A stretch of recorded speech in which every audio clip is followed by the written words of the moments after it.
We were a part of a greater team of about 6 people, and eventually we made it to Africa, which the first time, if you know, we tried about 9 months ago. We made it to Atlanta, a little different than Africa. But we made it finally to Africa, and Drew, I wanted you to share with everyone kind of how you experienced it. Yeah, so it was my first trip out of the United States, believe it or not. And so from the moment we landed, my eyes were just like wide open, stayed open the whole time. We landed in the capital city of Gemina, and there's military on the streets with guns, security patting us down everywhere we went. Buildings just kind of run down and dilapidated, something that I didn't really know how to prepare myself for, but it felt like I was put in like a video game set or like a movie set. It was really bizarre. I felt really vulnerable too. I didn't know what people were saying, didn't know what they were thinking, how they were judging us. 6 white guys walking down the street in the middle of Chad stands out. So, that was just a very different experience there in the capital. But what we had to do is get down to Roro, which is in the southeast corner of the country there. And it's not really on any maps. You won't really find it. But to get there, we were met with a bus. And you might look at a picture of the bus and say, well, that does not look very safe or reliable. And that's because it wasn't.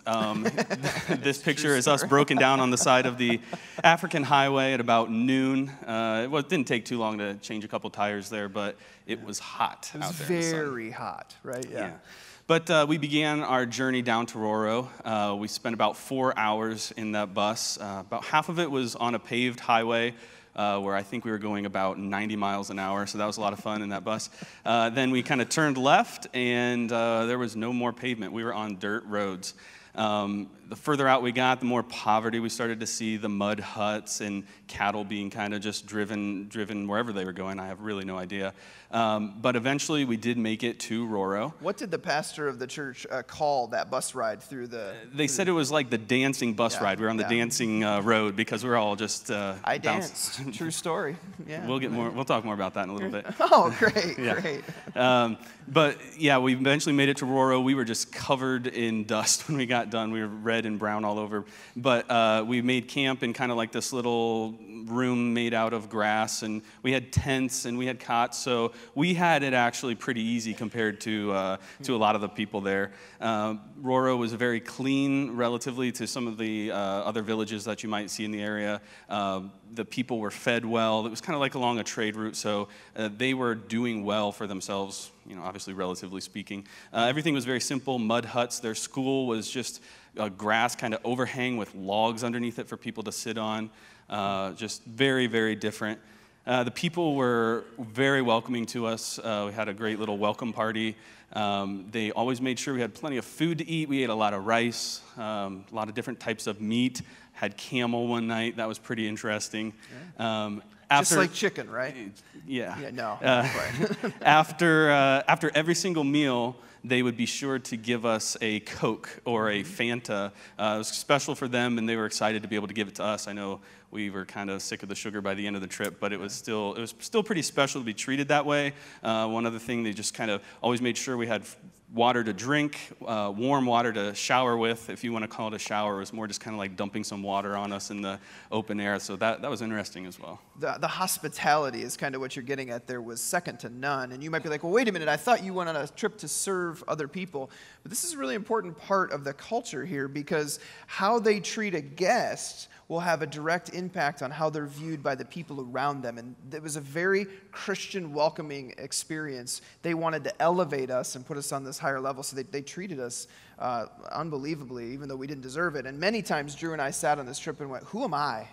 I do not deserve to be here at all. And so that's kind of why they would do that. Yeah, and that culture was really neat to experience, and it kind of transferred over to Sunday when we had a church service there. Yeah. I think we woke up around 6 o'clock in the morning, and we could hear in the building next to us the choir practicing, and we had no idea what they were saying, but we could tell they were passionate about it. And same way with the church service, a lot of singing. It was really, really neat.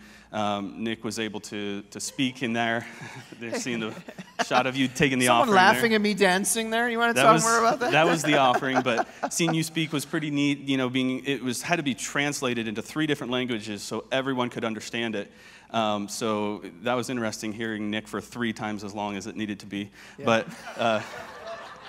But some of you feel this every week, don't you? No, it was a lot of fun. That's awesome. That's cool. When we, experienced that church has many ministries in the community, and one of them is a hospital.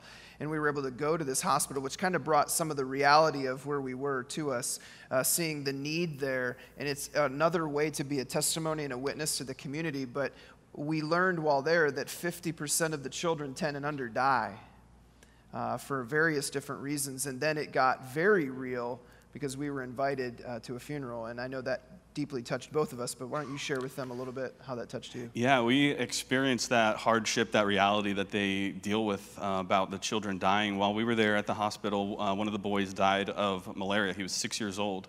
And the family asked us if we would go to their huts and pray with them. So we went over there, and what we experienced was the village kind of all coming together, and the women would be on one side, the men were on the other, the boy's body was in the middle.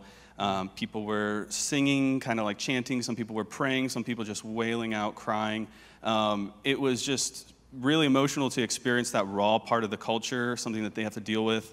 I have a 4-year-old son of my own, so it just really, I wasn't able to tell my wife that story without breaking down. So that was really emotional. Absolutely. Culture is really important when you do a cross-cultural trip, but that isn't really why we went. While we were at the church, there was essentially a conference where they invited the evangelists and church planners that are connected with our movement to join us there. And so men and women traveled, some by feet for days, to get here from surrounding countries like the Central African Republic and Cameroon and Libya and Sudan and Nigeria. They would just travel to meet there. And so there's about 70 evangelists that we got to meet, and you're seeing their faces right now. And even as I look, guys, these men and women are the true heroes of the faith. These men and women are carrying the gospel of Jesus Christ to the unreached people of the world. Some of them risking their lives into places that we were told if we were to go with them, we may be killed. When they said goodbye at the end of the weekend, the hugs were, I don't know if I'll see you again until heaven. We were sitting there realizing that, man, there's going to be a time in heaven when we're with these men and women, and we're going to go, hey, remember that time in Roro? We were both there. These are the true heroes of the faith. As far as we know and understand, there's about 16,000 unreached people groups in the world. And these men and women have 27 of them covered. And as we sat there and we heard the reports of the movement of God's Spirit in their lives, the churches that are being started, Muslims that are having visions and dreams and turning to Jesus, and the small group Bible studies that are popping up all over the place, and the points of light as they call them, God is doing a movement in this part of the world, and we were privileged enough on your behalf to sit there and hear what God was doing. It was moving on a deep level. There's no way you could hear what we heard and not be changed. We were both very deeply impacted. Give us some of the takeaways for you. Yeah, so I didn't really know until we left how naive I was about the work and the sacrifice going into missions in places like Chad. And I really felt kind of dumb thinking, like, how did I not really even consider that this kind of work is happening around the world? We sat there and we heard the men and women tell us the stories of what they're doing. They had people running fruit farms so they could fund their work. They had people breeding donkeys so they could give them away to more people to use as vehicles to go further.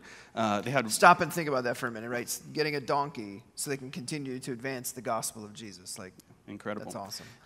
Just their strategies, just so well thought out. We need to hit this village, then we're going to go to this city, and so we can get here and get this trade route. It was just something that I never really considered. They're trying to get into Libya. They needed to cross the Sahara Desert. We heard the story of a man, an incredible story of a man who ended up dying trying to get the gospel there. These are just huge sacrifices. And so I'm sitting there comparing it to, like, okay, what am I doing in my life to reach the people that I could be reaching? I don't have to do any of that. I don't have to cross the Sahara Desert. I don't have to make any huge sacrifice. Could cross the road and talk to some people on my street, but I struggled to do that even. So it was convicting. And we studied the Great Commission a little bit while we were there in our morning devotions, and to just read that scripture and realize that these people are doing that, doing exactly what they're called to do, to reach all nations, all people groups.